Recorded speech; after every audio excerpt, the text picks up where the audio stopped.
Você teve uma experiência de vida e morte, não teve? Tive, bem forte. Isso você acha que contribuiu para você se entregar para outras sensações durante a vida, se entregar mais nas coisas? Com certeza, com certeza. E eu digo que foi isso que fez o clique, talvez, de realmente...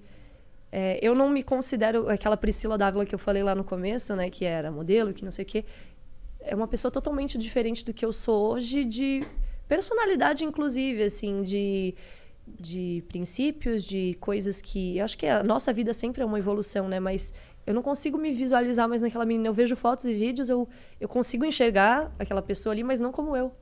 Você renasceu. Eu vejo como uma outra pessoa. Foi uma oportunidade que eu tive de poder recomeçar tudo do zero, assim. Mudar minhas prioridades, mudar minha forma de agir, de tudo. Até a forma de falar. Como que foi? Se você quiser contar. Não, eu falo, tudo bem. Não tem problema. Não. Você tá se sentindo bem? Tô. Então Só tá. tô incomodada com o meu nariz aqui. Tá certo. Porque a gente tá muito preocupada com ela aqui. Você tá se sentindo bem. Como é que foi essa experiência, cara? Foi uma experiência que... Até hoje não tem explicação, na verdade, né? Assim, uma explicação que eu possa dizer Tipo, não saiu até hoje o laudo do que aconteceu comigo, porque ninguém descobriu qual bactéria, vírus que entrou no meu organismo para acontecer isso. Mas tudo começou, como eu falei, eu sempre tive muito problema de garganta, sempre tive muito problema de respiração, assim, de rinite e tudo mais. E aí na época, hoje em dia, assim... o máximo que eu fico é com a garganta um pouquinho incomodada, assim, por conta do ar, da poluição. Mas eu ficava com amidalite de não conseguir engolir saliva, assim. Eu ficava muito mal. E depois que eu tive essa experiência de quase morte, eu nunca mais tive. Eu nunca mais tive amidalite. Minhas amígdalas, inclusive, atrofiaram. Quê? Eu não tenho mais amígdala, praticamente. Elas existem ali, 2 uva passa. E é muito estranho, muita coisa. É um pouco bizarro. É, bem bizarro. E eu tinha muita inflamação de garganta, eu vivia tomando remédio e me automedicava já, porque eu já sabia sempre quando eu ia no médico era o mesmo laudo e era a mesma medicação. Amidalite. E aí teve um dia que eu comecei a ficar com muita dor, assim, na garganta e aí eu tava morando sozinha em São Paulo, num apartamento que, na época, antes eu dividia esse apartamento com um ex-namorado meu, só que daí ele não gostou da vida em São Paulo, não se adaptou. E aí ele voltou pra Florianópolis e eu fiquei sozinha em São Paulo. E aí eu tava trabalhando, né? Porque eu sempre fui workaholic, assim. Eu tava trabalhando, tipo, saía de casa às 6 da manhã pra ir fazer foto no Brás, nas marcas lá de varejo e atacado. Jeans, tudo mais. Jeans, aí ia lá, fazia foto. Daí eu tinha que sair 6 da manhã porque eu morava longe. Eu morava do outro lado da cidade, perto da ABC. Aí eu saía pra pegar o ônibus, saía às 6 pra chegar lá às 7h30, 8 horas. E aí passava a manhã inteira fotografando, aí depois do almoço eu ia nas agências levar meu currículo, minhas coisas, tipo de modelo, foto, tentava ir atrás de job. Aí que não parava um minuto, não parava, né? Aí me encontrava com o pessoal da música pra poder fazer algum som, fazer um negócio assim. À noite eu trabalhava depois, até olha só que demais isso, eu adoro. Porque eu trabalhei muito tempo com performance, né? E eu trabalhava também com performance no Vila Mix, na balada Vila Mix que tinha. E aí teve uma época que não era mais performance, era pra levantar plaquinha quando o pessoal comprava a coisa mais tosca que existe, mas enfim. Tosca que existe, assim, que eu digo, é porque não é um ambiente que eu gosto, assim, Sim, sabe? Você se sentiu fora d'água ali. Mas daí os caras compram no camarote a champanhe mais cara, e aí as meninas vêm com a plaquinha, tipo, escrito o que quiser, assim, o nome do cara, ou o nome do amigo que tá de aniversário. Ou... Feliz aniversário, parabéns. Parabéns, né? sei Vamos lá. curtir. E aí eu ficava trabalhando sei lá, eu chegava lá meia-noite pra trabalhar e ficava até as 4 da manhã esperando a hora de ir embora pra poder, tipo, levantar as plaquinhas e ir embora. Ou seja, tinha dias que eu dormia 2 horas. Dormia ou 1 hora, ou virava e dormia tarde. Quantos anos você tinha? 21. Você não podia estar fazendo isso. Não, 21 não, minto. Peraí. 22. 22. Mas 22 anos. Ainda tá... 23. Ainda precisa dormir pra caramba, né? Não, eu era totalmente assim... Por isso que eu falo, meus hábitos, minhas prioridades mudaram totalmente. Mas é só nessa fase que aguenta. Porque depois não aguenta. Isso é verdade. Mas eu não aguentei, né? Por isso que eu fiquei doente. Não, então, desse jeito. mas eu digo assim, essas coisas de virar e tal. Eu lembro... Quando eu dava aula, eu virava muito porque eu ia pra balada de segunda a segunda e eu era professora, então eu virava e eu não bebo, então não chegava bêbada da aula. Eu só passava em casa, tomava um banho, um café e ia dar aula. E eu era muito jovem, eu lembro que as outras professoras falavam, mas como você aguenta? Eu falava, mas é normal. Eu virei, vim da aula, chego à tarde em casa e durmo. Hoje, eu falo, meu Deus, se as baladas dependessem de mim, iam falir todas, todas, todas. Porque eu não me vejo saindo da minha casa, assim, pra trabalhar, encontrar um amigo, tomar um café, beleza, Festa ótimo. de aniversário de amigo, beleza. É, ok, mas sair de casa, como eu já saí, de segunda a segunda, me arrumar pra ir pra Nossa Pra noitada. Senhora! Não, então, quando eu não tinha foto Mas no nem dia amarrada. seguinte, que eu tinha que acordar às 6, quando eu não tinha foto, eu esperava, eu ficava das 4 até às 6, esperando lá na balada, no camarim, pra poder abrir o trem, pra eu poder pegar trem pra voltar de metrô pra casa. É, então, começar Porque eu falava, 5h40 da manhã. eu não vou gastar com Uber se eu não vou trabalhar amanhã de manhã, eu vou esperar, eu vou de metrô, vou de trem, não tem problema, vamos lá. Eu também fazia E aí- isso quando eu voltava dos rolês, esperando... Eu dancei muito tempo também, eu dancei várias vezes no... Como é que é o nome daquela balada? GLBTQIA+, que é bem conhecida também, Qual? é perto da Lapa. Gambiarra? Não, outra. Trash 80? Não, que ela é bem, tipo... The Week. The Week. Dancei muito na The Week Já também. fui. E eu ficava esperando também pra poder... Imagina, eu morava na época perto do ABC. Eu saía lá da Lapa, esperava acabar, tipo, todo o trabalho, as coisas, pra poder ter um ônibus pra eu poder pegar e metrô pra ir. Eu pegava, tipo, uns 3 ônibus pra ir pra casa e metrô. Era muita loucura. Nossa, que louco. E você dormia, tinha dias, 2 horas por dia. Tinha dias que eu dormia 2 horas, tinha dias que, tipo... Aí também, quando eu tirava o dia pra dormir, assim, era... O dia inteiro, me né? esqueçam, né? Não existo. Mas, então, isso tudo que eu conto, assim, eu me orgulho demais, porque eu sempre fui muito de querer ir atrás das coisas, sabe? E isso as pessoas, elas não veem, por isso que me frustra um pouco, às vezes, ver esses comentários das pessoas acharem que a gente ganha tudo de mão beijada. O seu corre lá atrás, ninguém viu. Ninguém viu, né? Entendeu? As pessoas só vê o close, o corre não vê. Mas você ia contar da sua experiência. Da minha Aí- experiência. Faz parte disso. Então, faz parte disso, porque daí, por exemplo, eu tava num momento que eu não ligava muito pra minha alimentação, pro meu sono, eu não ligava pro meu corpo, eu não ligava... Só ligava pra... Eu preciso chegar lá, eu preciso fazer algo, eu preciso chegar lá, que eu digo assim, eu preciso ter uma estabilidade financeira, uma vida que, né, eu consiga viver bem. E eu acabava esquecendo de mim. E aí, quando eu me vi com a garganta inflamada lá, tomando medicação que eu sempre tomava, e aí nesse dia eu falei, eu não tô melhorando, eu tô piorando. E aí eu tava sem plano de saúde na época, e no mesmo dia, minha mãe, ela já tava já há muito tempo, desde que eu me mudei pra São Paulo na época, ela já tava, sei lá, uns 5, 6 meses falando assim, minha filha, faz uma carteirinha do SUS pra você, porque você tá sem plano de saúde agora, é importante que você pelo menos tenha a carteirinha do SUS pra caso aconteça alguma coisa. Eu falei, não vai acontecer nada, mãe, minha saúde é de ferro. Aí, nesse dia que eu tava na rua fraca, assim, indo pra casa, eu olhei pro posto de saúde e eu falei, eu vou fazer a carteirinha do SUS. Eu ouvi minha mãe, sabe? Quando você ouve aquela voz assim, Faz, filha.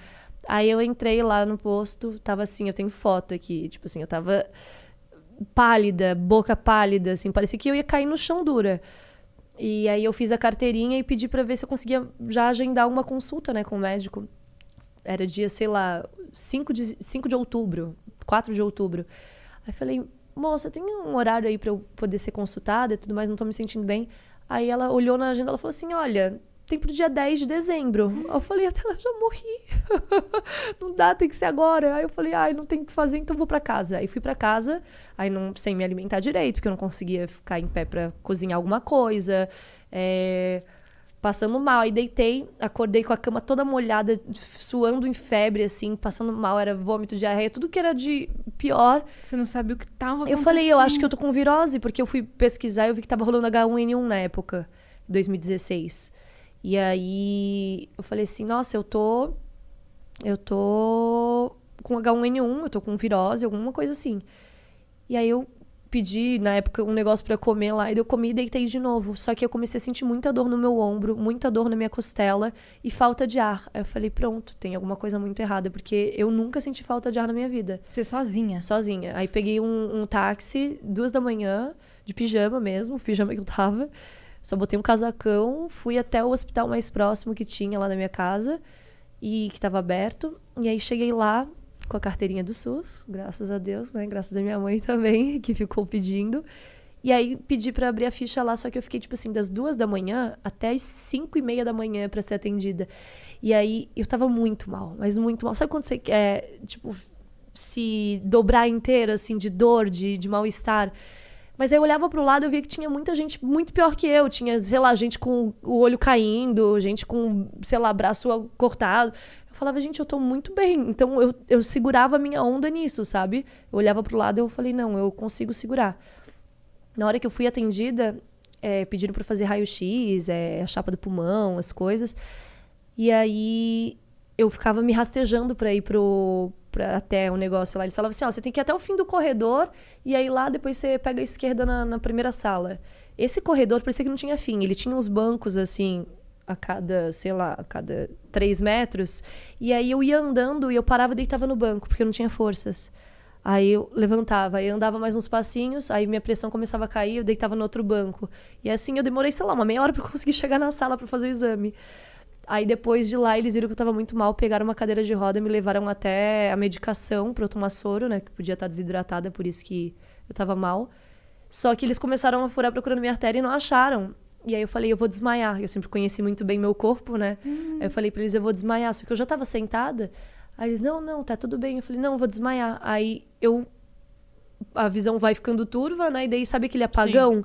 Só que aconteceu uma coisa muito diferente dessa vez. Eu já tinha desmaiado algumas vezes na minha vida. Desmaiei, veio o apagão, de repente veio um clarão. Tuf. E aí um monte de vozes, um monte de coisa na minha cabeça, um filme passando, muita coisa passando, imagens passando. Eu falei, morri. Pronto, morri. É mesmo que você vê tudo isso? Eu vi. A minha experiência foi essa. Vi muita coisa acontecendo, tipo, eu não conseguia acompanhar o raciocínio, era muita coisa, muita informação, muitas vozes, muito agito, assim, e uma luz muito forte, muito branca. E aí depois, quando parecia que tinha sido muito rápido isso, né? Porque foi acontecendo muita coisa assim. Aí, de repente, a minha vista começou a ficar mais escura, assim, foi apagando aquele clarão. As vozes foram diminuindo, se afastando. E aí, de repente, eu comecei a ouvir outros barulhos, outras vozes, mas era um plano mais próximo, assim, era uma coisa diferente. O que eu estava escutando antes era uma coisa muito longe, assim, mas muito, muito barulhenta. Aí foi reduzindo tudo, a imagem também foi ficando escura. E aí, quando eu abri o olho assim, eu tava na sala já de emergência, já tinham se passado alguns minutos, eu tinha sido reanimada com noradrenalina. Colocaram na minha jugular um catéter desse tamanho, assim, eu tenho foto, depois eu mostro pra vocês. Morrido? Eu não sei, eu fui reanimada com noradrenalina, eu acho que eu morri. E pelo menos a sensação que eu tive é que em algum momento eu não tava ali. E aí, a cara de todos os enfermeiros, assim, apavorados, me olhando, falando, você deu um susto na gente. E aí eu fiquei já na UTI direto. E agora vocês estão dando um em mim. Caralho. E aí eu fiquei na UTI direto, fiquei 7 dias, na verdade era pra ficar mais, só que eu pedia, pelo amor de Deus, meus avós vão fazer bodas de ouro, eu tenho que passar esse dia com eles. E aí eu queria sair do hospital, porque eu não tava mais aguentando. E eles, linda, você morreu e a gente te reanimou. Gente, segura a bola. Eu usei fralda geriátrica, assim, pra poder fazer as minhas necessidades nos primeiros dias, que eles não deixavam de forma alguma eu levantar, porque eu não conseguia, não tinha força. Fiquei respirando por oxigênio. Parecia que eu tava com a barriga, eu nunca tinha engravidado, mas na época eu falei assim, parece que eu tô com barriga de grávida, que barriga inchada por conta de corticoide, remédio, inflamação. Eu tava com pneumonia sepse, foi o que eu tive. Que sepse é uma das doenças que mais mata no mundo, né? Porque ela entra na tua corrente sanguínea e vai pegando todos os órgãos. E daí eu lembro que eles começaram a falar umas coisas pra mim, assim, que eu falei, como pode isso? Tipo, meu rim já tava começando a ser... tava começando a pegar inflamação, meu estômago, eu tava com uma gastrite tremenda, não conseguia, tipo, tudo caía super mal. Meu fígado também tava correndo risco, o pulmão todo do lado direito, todo cheio de pus, o esquerdo tava base já começando a pegar também. Eu falo, pra mim isso é um renascimento, não tem outra explicação. Uhum. E até hoje ninguém sabe dizer o que foi. Não tem laudo pra isso. Tipo assim, não acharam o que era. Testaram vários remédios, fizeram um exame de sangue, tipo, de hora em hora pra poder descobrir o que era e nada. E durante essa minha estadia ainda, eu tava super bem, de boa, aqui mexendo no celular. Eu comecei a fazer curso de... Sozinha ainda? Então, minha mãe, eu tive que falar pra ela que eu tava no hospital, mas falei, mãe, lembra que eu tava com dor de garganta? Então, vim no hospital e eles pediram pra eu ficar aqui. Não quis assustar minha mãe, né? Mas aí, obviamente, aí eu tenho um tio e uma tia, né? Que na verdade é o tio e tia da minha mãe, que mora aqui em São Paulo. E aí eles são já mais de idade, e eles foram ficar comigo nesses primeiros dias, só pra me ajudar a levar o que precisava, escova de dente, essas coisas. E aí eles avisaram minha mãe. Minha mãe, ela pegou o carro dela de Florianópolis, ela falou que ela não sabe como ela chegou até São Paulo de carro. Ela veio, tipo, que nem um jato. Nunca tinha vindo, assim, de carro? Não, ela já tinha, mas assim, ela não sabe como é que ela conseguiu chegar até São Paulo, o trajeto, assim, porque ela só ficava comigo na cabeça, né? Imagina. Filha única da minha mãe. Sim. Mas foi assim, foram dias muito intensos. Passei por muita coisa assim que fez eu entender que eu tinha que valorizar mais minha saúde, que eu tinha que ter meu tempo para comer, para dormir, que eu tinha que cuidar de mim. Tanto que foi depois disso que eu meio que virei a vida fitness, assim, que eu te falei antes, né? Que quando eu conheci o Cris, eu tava muito focada, treinava todo dia, dormia o horário certinho, acordava e fazia minhas atividades. Você acordou e falou, vou cuidar da minha saúde, vou cuidar de mim. Vou cuidar de mim. Aí eu comecei a fazer curso de astrologia durante a minha internação, que eu tive um chamado muito forte. E aí também foi uma imersão de autoconhecimento gigantesca, assim, muita coisa. Daí eu comecei a conhecer pessoas que até hoje eu tenho um carinho gigantesco, que me ajudaram no meu despertar, assim, né, nessa nova fase da minha vida. Entender muitas coisas, né, que eu não tinha entendimento. Por exemplo, o que, assim? Por exemplo, o meu propósito de vida. Tipo assim, não é que eu já tenha conseguido alcançar, porque eu acho que enquanto você estiver vivo, você tá em busca do seu propósito de vida. Depois que você alcançar, você já pode morrer, né? Uhum. Mas eu acredito nisso. Mas eu sei qual que é. Sim. Então eu batalho todos os dias por esse propósito. Então, muita coisa, assim, de autoconhecimento mesmo, que eu acho que todo mundo tinha que ter, pelo menos uma vez na vida, um contato básico pra saber o que você tá fazendo aqui, sabe? Uhum. Tá só vivendo, você tá só andando, circulando, é uma alma penada, tipo, não. Claro que não precisa ser uma experiência de quase morte. Exato. Mas alguma coisa que te dê esse estalo, né? Então, mas o que me deu o estalo, na verdade, nem foi a experiência de quase morte, foi esses contatos que essa experiência me causou, sabe? E hoje tá aí, eu tento sempre passar o máximo possível para as pessoas que me acompanham mensagens legais ou pessoas legais para acompanharem, assim, que falam sobre isso, ou eu de certa forma tento implantar a sementinha, porque também não dá para eu chegar com um monte de informação e pá, jogar em todo mundo, senão falar assim, a Azul tá surtada, pirou. Mas aos poucos, né? Aos poucos eu acho que isso é uma das partes do meu propósito, assim, de me comunicar e poder trazer o amor para as pessoas, sabe? O quanto é importante. E é a única coisa que cura na vida. A única coisa que a gente consegue mudar o mundo é com o amor. Parece uma coisa muito clichê, muito boba, mas é muito real. Muito real mesmo. E você acha que você passou a valorizar mais sua relação com a sua família, por exemplo, com seus amigos? 100%. Você tava num corre tão doido que você não conseguia mais dar conta, né? De ter uma vida social, de falar com a família. Você acha que mudou muito isso? Muito. Tanto que essa aproximação que eu tive da minha mãe também... eu e minha mãe, assim, a vida inteira a gente sempre teve uma relação boa, mas convivendo juntas era muito difícil, assim. A personalidade da minha mãe é bem diferente da minha. Minha mãe é extremamente organizada, eu sempre fui bagunceira. Então, a gente sempre vivia muito em conflito.